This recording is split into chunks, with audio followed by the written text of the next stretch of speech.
cybersecurity is everywhere. The main topic now is ransomware. I think the most important thing now is to spread the knowledge that cybersecurity is important. Best start in cybersecurity because it goes through everything in cybersecurity. Hi all, my name is Simon. Welcome to NetCafe. Today we're going to take a quick detour from networking and we're going to talk about cybersecurity. I think one of the most exciting engineering domains these days. And I have a very special guest today, David, who is a cybersecurity specialist. Thank you very much, David, for joining this quick conversation about cybersecurity. Thank you for inviting me. Hello. Can we maybe start with you introducing yourself? What do you do? Where are you living? And what is your profession? My name is David. I'm from Prague. And currently, like you said, I'm a cybersecurity specialist. My domain is the secure coding or secure development. So a secure life cycle. Okay. That's what I'm now aiming at. Okay, so all of these something like a DevSecOps domain, something like this? Exactly. Okay. Exactly like that. Okay. Can you tell us the story of how did you started in IT and how did you finally landed your job in cybersecurity? Yeah, my story is quite simple. I had started with IT in high school, actually. So my course in high school was mainly on IT.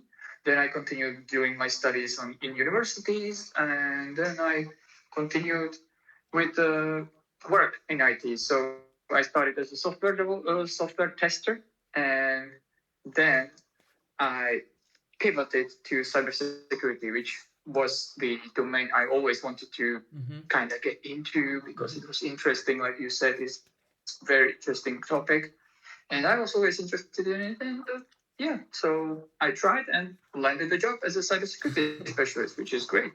I guess a lot of people would like to have a similar story. People who are aspiring to work in cybersecurity, that it just comes you sound like it comes so easily to you, and people just think that you are some kind of genius and that managed to clear the interview. So you basically transitioned from the software tester to cybersecurity. Okay. Yes, I did. It also the software tester helped me in order to get the job because, like I said at the beginning, I am in secure software lifecycle, and that's what helped me to get the job. And of course, the passion for the cybersecurity because that's very important. Yeah, absolutely. I would like to, in the first sort of part of the conversations, focus more on the sort of meat of the cybersecurity, and then maybe also talk about the career. So David, I'm a more telco networking guy, and also in my domain there is just so much buzz about the threats in the 5G domain, and considering the fact that 5G it's not only about mobile broadband, it's also about IoT, it's about autonomous vehicles, it's about many different stuff, and of course it's also open a lot of space for extra threats in this domain, right? Because we have a lot of different endpoints that we can hack into and take control over. So, but what I wanted to ask you is, can you maybe tell us what are the recent trends and developments in the cybersecurity that professionals should be aware of? That's a very difficult question. Like you said, cybersecurity is everywhere. So in your telco, it's in my software lifecycle domain, it's everywhere. Cybersecurity is so important, and you can see it every day by companies being hacked through different means. You mentioned IoT, which IoT is now mostly used as so-called botnets to, let's say, attack the environments of some companies to deny their services. So the cybersecurity is so vast, and to just pinpoint some topics, it's very difficult. However, the main topic now is ransomware, and you can hear about ransomware all the time, or data leaks. However, the ransomware is I think the most hot topic in the cybersecurity as of now, because it became as ransomware as a service. So the hacker groups are offering their ransomware services to hackers that have access to a company. They either hack the company or are like disgruntled employee. They want to hurt them in some way, and they just hire a ransomware group, and bam, here you go. You have a group of professionals that have professional handling of this ransomware attack, and yeah, that's I think the hottest topic. Of course, every day there is a new threat. There are cybersecurity researchers that are working every day on trying penetration testing on different areas. They are trying to find different ways how to hack like the most complex systems, and it's happening. It's crazy how. And the most important thing is that the companies are now aware of that. They are getting to know that cybersecurity is important. They are investing a lot of money into cybersecurity. So I think the most important thing now is to spread the knowledge that cybersecurity is important, spread the fear that cyber threats are real, and it can cost you a lot of money or even hurt people. You remind me the meme I have seen that there's a table with some few dollars and the description is before the attack, and there's just like a few pennies, few dollars, and then after the attack there is like a bunch of money, there are like a lot of different there's like hundreds of dollars on the table, to hire cybersecurity guys, and because the company already learned. Yeah, absolutely. And when I was preparing for this interview with you, I read that indeed ransomware attacks are very now hot topic. But apart from that, there is also, I have a list here, like social engineering attacks, state-sponsored attack, data breaches, insider threats, AI-driven attacks, and of course the ones that I have already mentioned, which is the 5G and IoT attacks, which is, I think, just so insane, how this landscape is evolving. And this is also my next question that I wanted to ask you. How has the cybersecurity landscape and the threats evolved in the recent years? Like I've mentioned, the companies now are getting to know about cybersecurity, or at least getting to fear the cyber threats. So that's why they are investing. So do the governments, so do the, let's say, EU. So there is a new EU directive called NIS2, which is a new way to approach cyber security. It's more robust. It should involve more companies and more critical infrastructure. And my country, Czech Republic, is now like working with this directive, trying to make the law in order to put this directive from EU into motion. The cybersecurity landscape is just growing like exponentially, I think now, because everybody's fearing the cyber threats, and they are still real.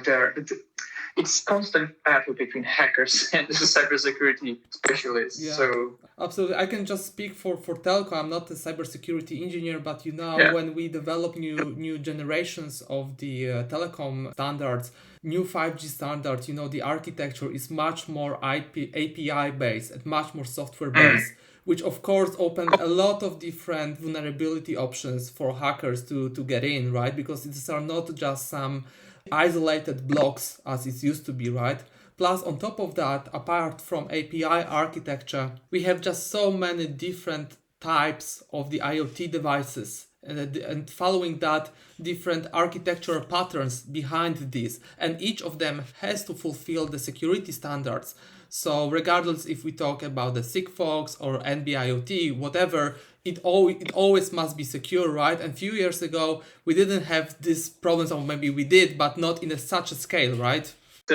Also, a few years ago, nobody didn't think about this problem. They were making smart, let's say, fridges, smart devices, but nobody thought about cybersecurity.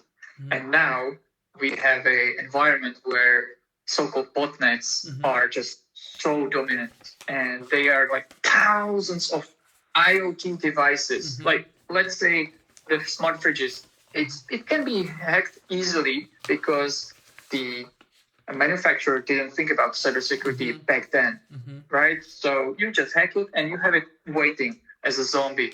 And then if you need to attack somewhere, you just call it, it will just attack. And there are botnets everywhere, and it's mostly IoT now. Okay. So what I forgot to mention also with the EU, they do have now also directive on standard on cybersecurity for smart devices. So like you said, the NB-IoT devices should now have also by EU law directive should have some cybersecurity involved. When I think about the IoT devices, it's also what this comes to me, to my mind, besides the cybersecurity aspect, is also data privacy. It's not that someone will hack your fridge to read, for example, what type of vegetables you have in your fridge, but it's someone that can steal the data about you. Or, for example, what time are you coming back home? Because this is the time when you open the fridge, right? This is a very simple example. But if you have the intelligence behind it, behind all of this data that you stole, you can do a really nasty stuff, right?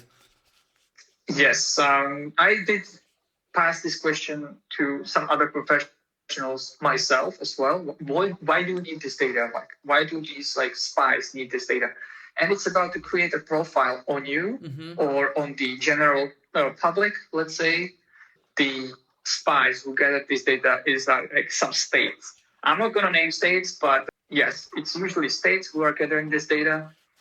And they are using it to create profiles on, let's say, specific people or groups of people. Let's say one day you'll become super famous and they'll have all your data and you're going to go to this country and they'll have oh, he likes this, he likes that. We can use it. And it's, it's crazy how how easy it is to obtain data about a person on the internet. What are the biggest challenges currently for the cybersecurity professionals such as you that you face? And why I'm bringing COVID into the picture is because with COVID, more and more people are working remotely, so they need to connect via VPN to the servers or whatever that they need to have to work. So what are, according to you, some of the bigger challenges in today's world for the cybersecurity experts? Something like this remote working domain or something else you see? Definitely the remote work. Your home environment is not as safe as you might think. Maybe it is safe if you are enthusiast, if you are into cybersecurity, maybe you'll make it safe. But out of the box devices that you don't know how to handle, you just use the default settings, it's not safe. And if you're working from home, you're an easy target. Like you mentioned in one of the earlier questions, social engineering is one of the easiest ways how to obtain access, data, or whatever. Also, there is something called OSINT. It's basically using open. It's about using the publicly available information about the person, about the place, about anything. And there are so many tools. There are ways how to obtain data. And so home environments, and especially your devices. If you bring your own device into a company, I think that's the worst. I would create a dystopia where you can only use only the company devices and no mobile phones anywhere, because it's the worst. Because you don't care, you just click links. But if you're at work and the work makes sure that you, let's say, know about phishing emails, let's say, you are careful on your work email, but your home email, I don't know, some advertisement saying, oh, okay, this seems interesting, click, bam. Threat actor might have access to your phone, your laptop, and if you're going to use it for work, bad stuff happens. As you said previously, companies are becoming more and more aware of the cybersecurity and the threats that it brings. So it seems that the awareness itself is a weapon that can be used, right? I was reading an article about the Taiwanese that are taught to be very critical as a society to mitigate all the fake news that China is creating about invasion and creating the threats to Taiwan. So what are, according to you, the most sort of promising solutions to cybersecurity when it comes for the sort of, let's say, social aspect of it and the technological part of it, or engineering part of it? I definitely agree with the awareness. I think that's the most important part. As you said, like from the social part, awareness is the key point. Like I've mentioned, the phishing emails, just knowing about those, knowing not to click everything, or like at least think before you click. That's one of the biggest help that the cybersecurity specialist can get. And from the point of technology, I think, of course, newest trend, AI.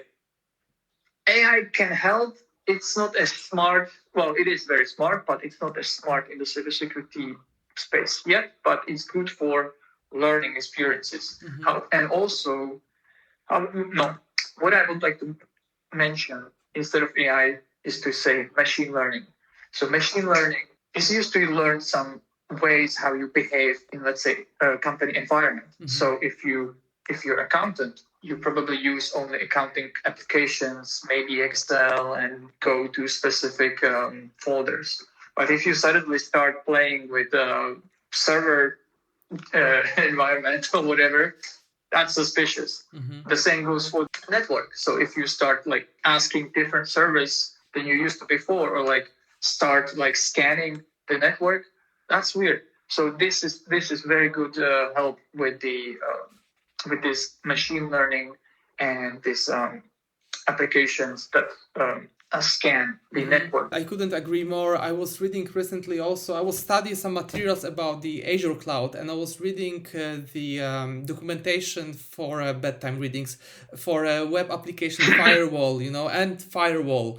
So what basically these tools offer you is that you have this anomaly detection, events that are not fitting the pattern of your normal use of the cloud networking will be detected and will be automatically highlighted as an alarm, right? Because these tools are already equipped with the machine learning recognition patterns to tell you that, hey, these KPIs look kind of weird. Maybe you should look at it, So it's not just simple, when we look at the cloud security, I'm not also expert in that, but it's not just simply, for example, network security group, when you just put allow or deny traffic based on the IP. Which is sort of hard-coded protection, but it's also a lot of intelligence behind that. So it's not just, I allow traffic TCP port 80, that's it. But today we have much more sophisticated ways of the securing the especially the cloud, right? And what I wanted to ask you, David, you mentioned that you work with the software security and in this DevSecOps domain. I think it's very new. It's also very trendy right now. Can you tell us something more about that? You should make sure that your dev environment is safe. So it's, let's say, isolated from the production.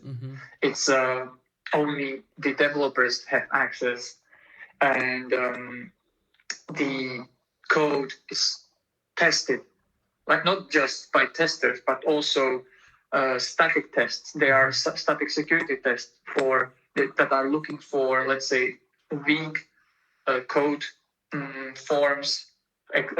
Usually it looks for somewhere like you probably know about SQL injections, which is one type of attack.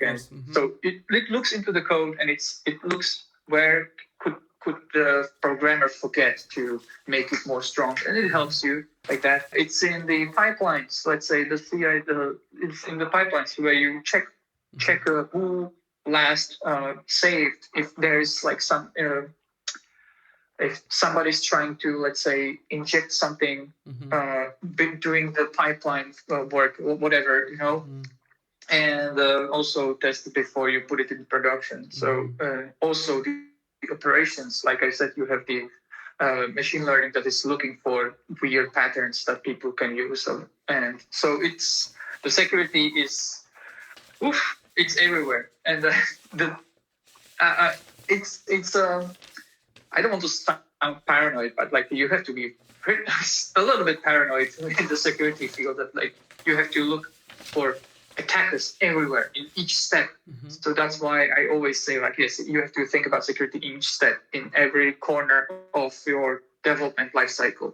In every corner of your telecom network, you have to think about security all the time, which is crazy.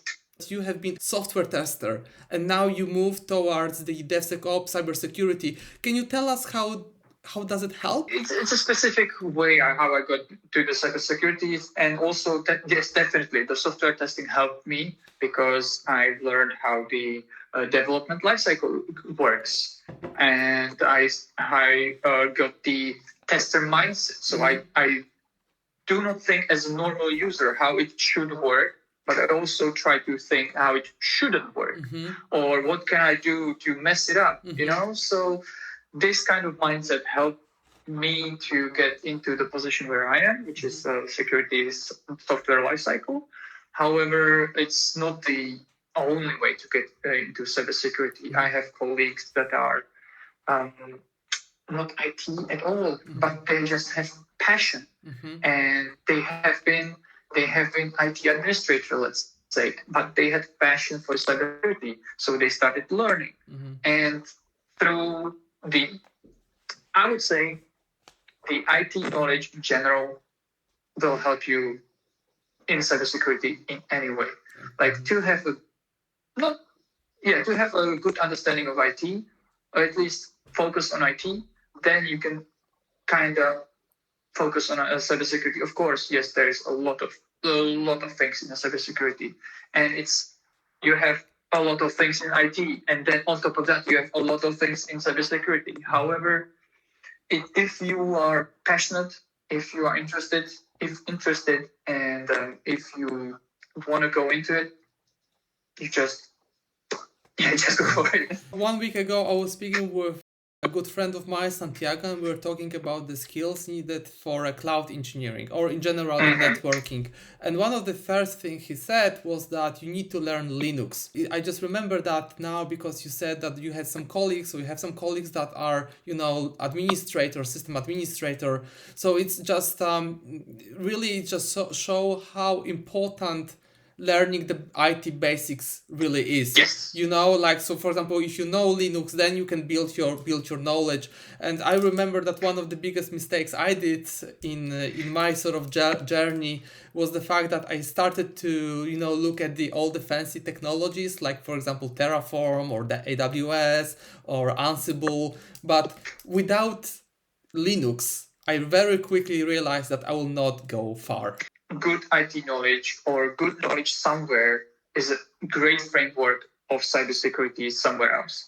So you mentioned that I have a software tester background, and then I went to cybersecurity, and I went to cybersecurity for software lifecycle, which is basically step up, or not step up, but it's evolution.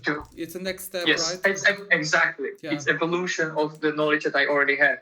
Yeah. Like I said, my colleague, he was an IT administrator. So now he works as a cybersecurity specialist for internal IT, because now he sets all the rules on, let's say, Active Directory and absolutely. So on. Linux also is great for cybersecurity. If you know Linux, you're going to be a great cybersecurity specialist. And like you said, you can go into cloud and then cloud security. So in order to start in cybersecurity, you need to start in IT somewhere.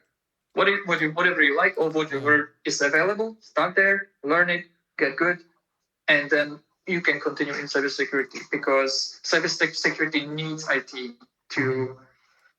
so you can build on something.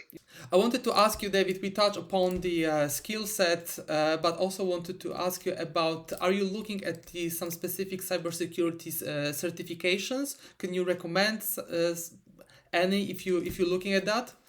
Last week, I have had a course on CompTIA Security Plus. Oh, super. Which is great. Yeah, great. Which is, I think, the best start in cybersecurity, because it goes through everything in cybersecurity, and it gives you a roundabout about all the IT stuff. So it started with networking, routing, private keys infrastructure. Like it mentioned everything from the basics to the nitty-gritty mobile applications. So yes, that's for cybersecurity, that's a great start. Okay. Then you can just grow. And Absolutely. there are so many certifications. You can go ethical hacker. You can go cloud security. You can.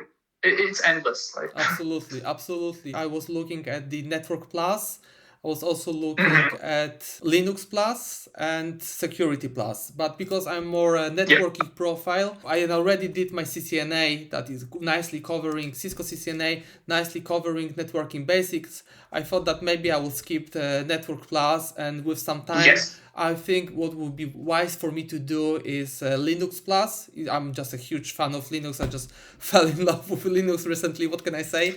But also I think it's very appealing. Current certifications released by Microsoft or Amazon when it comes for the cloud security. It's such a huge topic. There are just so many fancy tools that you can use there on the platform, play with it, just for example as the web application firewall or just a firewall, and you can have very powerful tools, but of course that just serves the cloud purposes. It does not cover all the use cases, but it's still very, very appealing. So from your perspective, it is Security Plus. It's a good start, and like you said, you have the CCNC, and you're gonna skip on the CompTIA Network Plus. And that's a great thing to do because you already know the networking basics. What you mentioned was that even the vendors or like the platform providers have their own security courses, and I think that's the way to go. So if you are interested, let's say in AWS, go for the AWS certification. If you're interested in Azure Cloud, go for Azure Cloud certifications and security, of course, right? Yeah. So, yes, it's good to have basic and some broad knowledge. However, if you want to work somewhere, you usually work with a specific environment. So go for that environment. Go for the specific vendor and get good. Now I just wanted to also touch upon a slightly different topic. One of the problems I face as an engineer is that constantly there are just new technologies that I have to learn to stay competitive, to be the top of the game. And that's just killing me. In cybersecurity, you have just so many new threats, vulnerabilities, surface of attacks, it's types of attacks, types of risk. Damn, it's so huge. How do you, as a cybersecurity engineer, keep your knowledge updated? I read articles every day. I spend like 1 or 2 hours just reading articles about new threats, new attacks. Good way to start is there's actually a website called hackernews.com. That's where I go. Okay. Yeah, and that's where all the new stuff, all the new research, all the new attacks, all the new leaks, that's where it's published. So that's what I do every day. And every day I'm just humbled by what is possible, what these researchers or even the hackers can do. And yes, it's endless and it's a constant cycle of learning and relearning. However, that's why I chose this job, because I don't want to be stagnant in doing one stuff. Maybe good, maybe I'll do it good, but I'll do one job for the rest of my life. I'll do just one thing and that's it. No. I that's why I love cybersecurity, because it's constantly evolving. Pursuit of the new skills, it's not only me, it's not only networking, but there are, I think all IT engineers or maybe all engineers are really facing this dilemma, right? To constantly upgrade your skills and update your knowledge, because technology is just, constantly updating. We graduated in 2019, we finished academia. And it's when I look back, on our master's degree, because we studied together, it seems to me that in so many domains it's already outdated. Sorry to say that it was excellent. It was excellent master's degree, but it just seems to me that in so many domains I would need to learn a different set of skills, different technologies, different tech stack to be competitive on the market. And if you already left your academia and you are now looking for a job, or you've been working in some position for some time, and now you want to change, you need to learn new skills, simply. As we talked about before, you need to have some basics, right? So what you learn on academia, let's say a few years back, it's still good knowledge to have because it's part of the basics of today's technology. Today's technology was built on the basics back then, right? True. So it's good. Yes, I do agree that you need to learn new technologies or new ways of using these technologies. However, if you have good basis from a good university, then you should not be lost, let's say, with new technologies coming up. So I would slightly disagree on that one, that you learning something 5-10 years ago doesn't mean that it won't be handy today. Absolutely. You're right, David. Maybe I am just a little bit exaggerating, but No, I agree. for example, when I think about, I don't know, let's say 4G architecture, and 4G used to be, I mean, still is very robust standard, and today's 5G architecture is based on a 4G architecture, and 4G is based on 3G and then on a 2G, right? So if you really want to have the deep understanding of the origins of why the things looks like they look today, you have to look in the history, right? You need to look at the legacy that we used to build, with the building blocks. Yeah. Yes, exactly. So now you mentioned this website where you do read the news. I also want to ask you, what are the sort of sources of your inspiration, and what do you read? Do you listen to the podcast? Not only engineering wise, but also can you recommend some materials or some sources that you find inspiring as a cybersecurity engineer? Definitely, I have a podcast for you. It's called Darknet Diaries. It's on Spotify or any other platform, I think. Nice. And it's a very good podcast from a very good researcher, and he goes deep on specific problems, and he has topics he talks about. He talks to hackers themselves. So it's very good podcast. I can very much recommend that one. It's and he is very, very good at it because he tells the story. It's very good. Also, what I would recommend, if you have Twitter or now X, look for the cyber specialists there. Like Twitter or X environment has a lot of cybersecurity specialists that are sharing a lot of information. I think there is also Mastodon cybersecurity specialist domain. I don't have Mastodon yet, but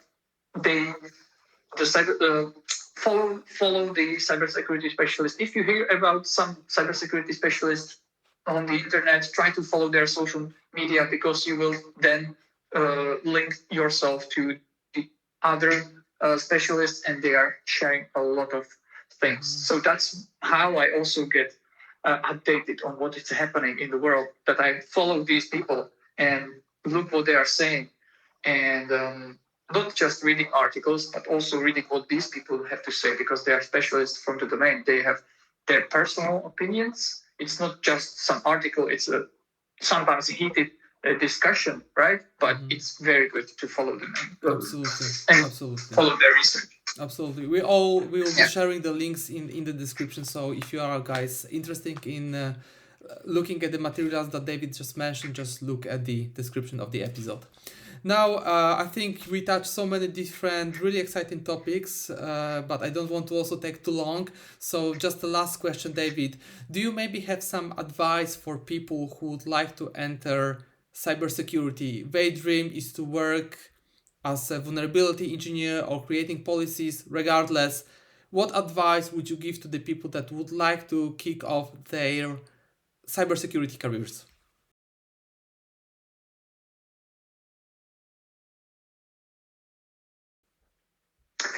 I think the most important thing is to have a passion, because like we mentioned here, it's a lot to handle, a lot of information to handle. So if you have some IT basics, or if you don't have IT basics, yes, start with IT, learn, but you need passion needs to fuel you in order to continue. If it sounds interesting, you like reading about it, yeah, it's fine. That's what I used to do. But because I was in the IT and I had the passion for the cybersecurity, it was more and more interesting. I tried. I showed my passion to my employers, and they decided they liked me. So show passion, keep it up, and yeah, be prepared for a lot of information. Yeah. Super, David. Thank you very much. And once again, congrats on the successful cybersecurity